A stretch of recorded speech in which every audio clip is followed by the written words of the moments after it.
Hey guys! So today I'm going to be talking about some tips on moving out of state, my experiences specifically to Los Angeles, California. So I just wanted to share a few of the tips that really helped me that I wish someone, told me, but I also really didn't look into it too much when I first moved. I just kind of did it and I didn't really know anyone. The very first time I was lucky enough to be able to sublet, and I did it with one of my sorority sisters, so we shared the same room, and so it was a little bit easier rent-wise, and it was really comforting because I knew someone from back home, and so I had someone there with me. She ended up coming back to Texas because she had school and I had finished. So I stayed there and I stayed subletting with the same girls, and I loved that. I really got comfortable with them. So I definitely recommend doing something like that if you can. I know that's not always an option, and I think it's really good as far as rent and payment. Subletting is a really great option. But it's a little bit easier, of course, if you moved with someone, which again is not always the best or easiest option. Another thing that I would say is making sure that you really know your budget and what your limits would be like.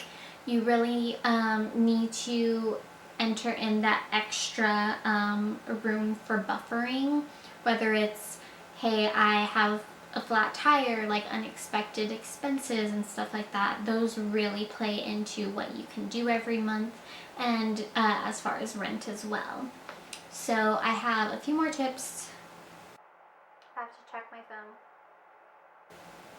So another thing that I would say is if you are living alone, especially if you're a girl, this was just something that I personally did, but I looked into what neighborhoods were the safest, which ones were in better areas, because when you get home late at night or it's just you, leaving early in the morning every single day, your pattern is important.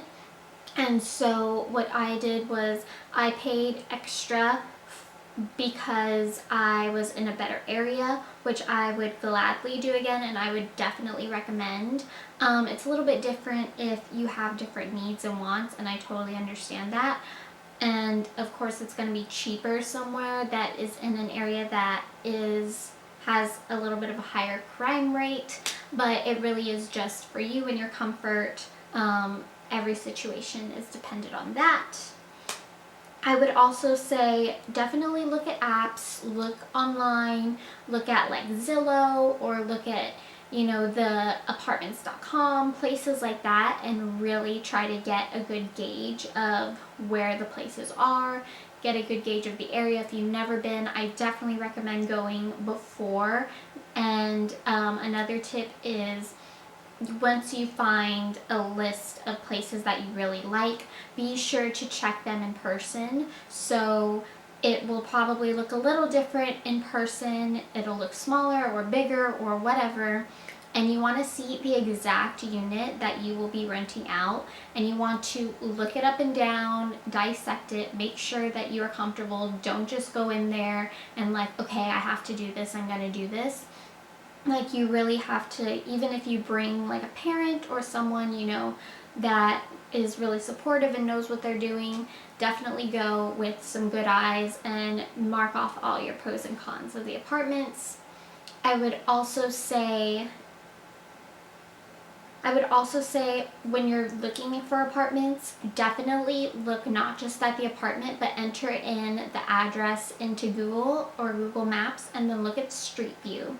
So you're going to want to see around the perimeter, around the apartment, what it looks like outside, who's outside, what businesses are they, small businesses, are they like a CVS? Do you think that there's going to be noise at night? Do you think that it's going to be really crowded at night? All of these things really matter, and that's what's really going to help in your apartment search. Be sure that if you have a job and you are going over to your new state and your job has a certain date, that you try to maneuver those dates really well. For me, I always just like know my time limits. If I'm looking for an apartment, I'm not going to start looking 3 to 6 months in advance. I'm going to look 1 month to a few weeks in advance, because in, for example, Los Angeles, the places fill up so fast and new apartments come all the time. Not all the time, but for the most part, it's a really quick cycle versus somewhere else that may not have, that quick of a turnover rate. So just look into that, see when the best times may be, depending on the city that you're moving. I know, like in New York, you're going to also want to do it on a shorter amount of time and look at certain apartments on a shorter amount of time when you're closer to moving, and not so much like 3 to 6 months out, because it'll probably be booked and taken by then.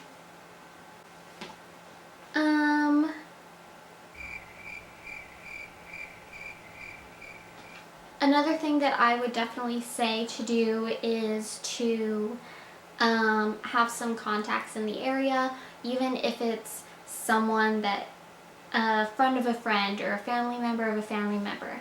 Have your emergency plan and know what to do in case you get seriously ill, in case you get into an accident. Like, these things are really scary and not something that you want to think about, but definitely something that you need to have in mind. It's, something that a lot of the things that you can definitely do by yourself.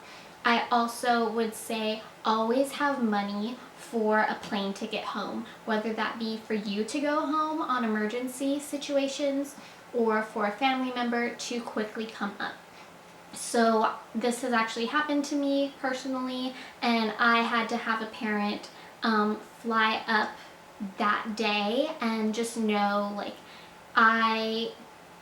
there was an incident in the morning and my parent was able to fly up by the end of that day.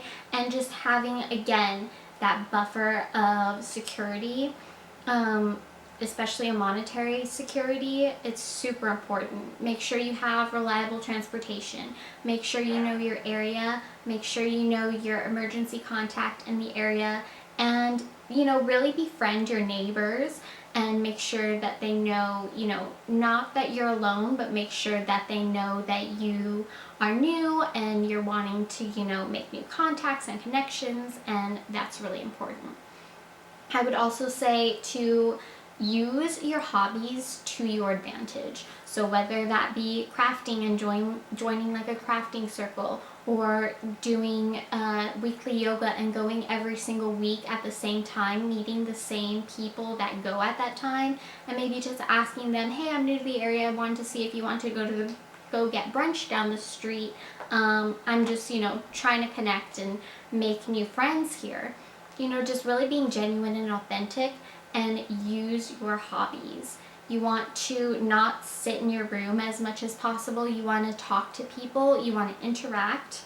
When I first got there, like I said, I was all alone. I got invited to some events, and I would go alone, one, because I had to, two, because I loved going alone. I didn't have to stick with one person the whole night.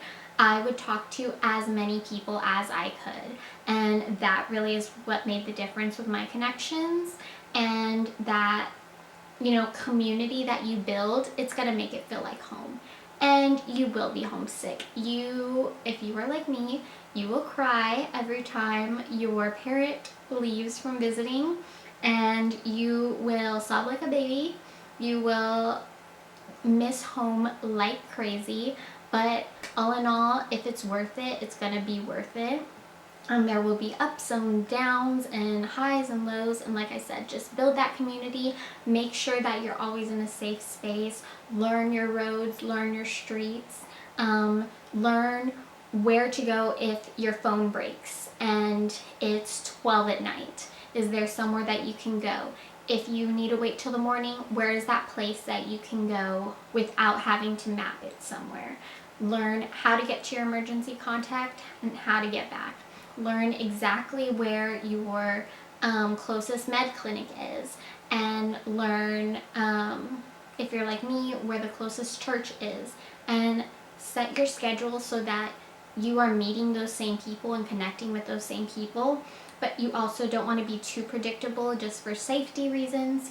You want to make sure to always watch your surroundings, make sure to always, of course, have your pocket knife, have your pepper spray, have your self-defense techniques. I definitely highly, if you are a girl, recommend taking self-defense classes. I did, and I still continue to periodically, just because you just never know, and that's for any city that you live in. But yeah, those are just a few of my tips that I literally just spewed out there. I hope you enjoy them. I hope they help, and be sure to leave me a comment if you have a specific tip or a specific question. I have done this back and forth thing 3 times now, so I do have experience. So let me know if you have a comment or question, and I'll see you next time. Bye guys.